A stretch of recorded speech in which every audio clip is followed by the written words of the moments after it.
तो इन सबके बीच दिल्ली के नए मुख्यमंत्री को लेकर मंथन लगातार चल रहा है। अमित शाह, जेपी नड्डा की आज महत्वपूर्ण बैठक हो सकती है, जिसमें दिल्ली के नए सीएम को लेकर चर्चा संभव है। और ये बताया जा रहा है कि मुख्यमंत्री की रेस में प्रवेश वर्मा का नाम ही सबसे आगे चल रहा है, जिन्होंने नई दिल्ली सीट से केजरीवाल को हराया।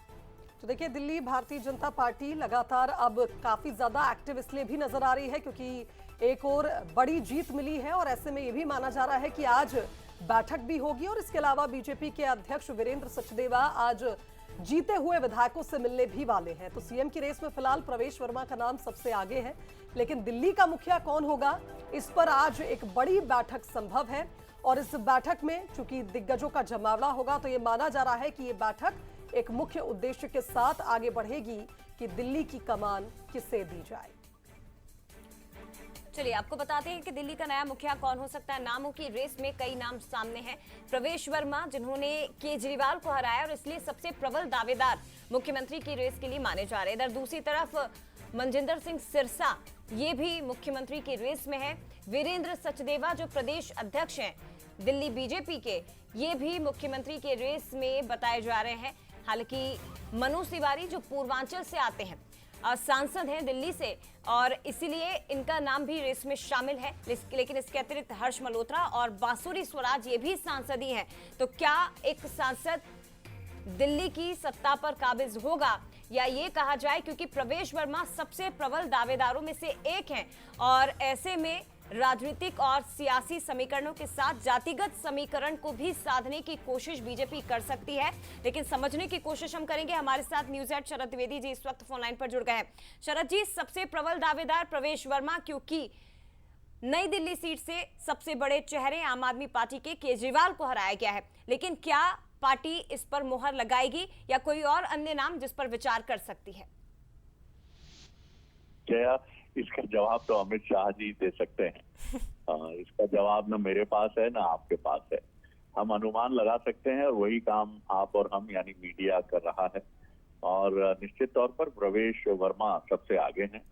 आगे इसलिए हैं कि उनकी पृष्ठभूमि साहिब सिंह वर्मा के पुत्र हैं वो, और संघनिष्ठ बचपन से ही, आरंभ से ही संघनिष्ठ सोच के साथ आगे बढ़े हैं। साफ सुथरा उनका अब तक का राजनीतिक जीवन है, युवा है। और दिल्ली में मुझे नहीं लगता, व्यक्तिगत तौर पर एक पत्रकार के तौर पर मेरा आकलन ये है कि दिल्ली में बीजेपी बहुत प्रयोगधर्मी रूप में नहीं जाएगी। इसलिए नहीं जाएगी कि दिल्ली पर एक तरह से ये प्रधानमंत्री का एक ड्रीम प्रोजेक्ट है।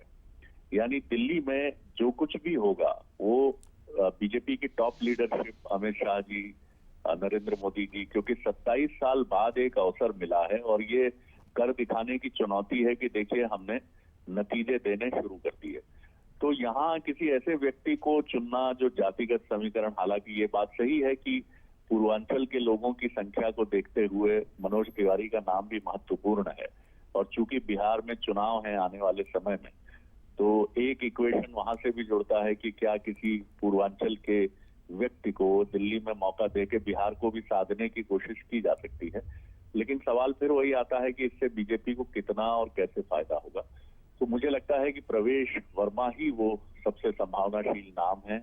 एक युवा चेहरा है, गंभीर है, काम करने का उनके भीतर मादा है, तो सबसे अधिक यही नाम है। लेकिन बीजेपी का मॉडल हमने 3 राज्यों में जिस तरह देखा, 2023 में जिनके चुनाव हुए, मध्य प्रदेश, छत्तीसगढ़ और राजस्थान, तो अगर उस मॉडल पर बीजेपी चुनती है तो हो सकता है जितने नाम हम इसमें 6-7 नाम देख रहे हैं, इनके अलावा भी कोई नाम हो सकता है। जय।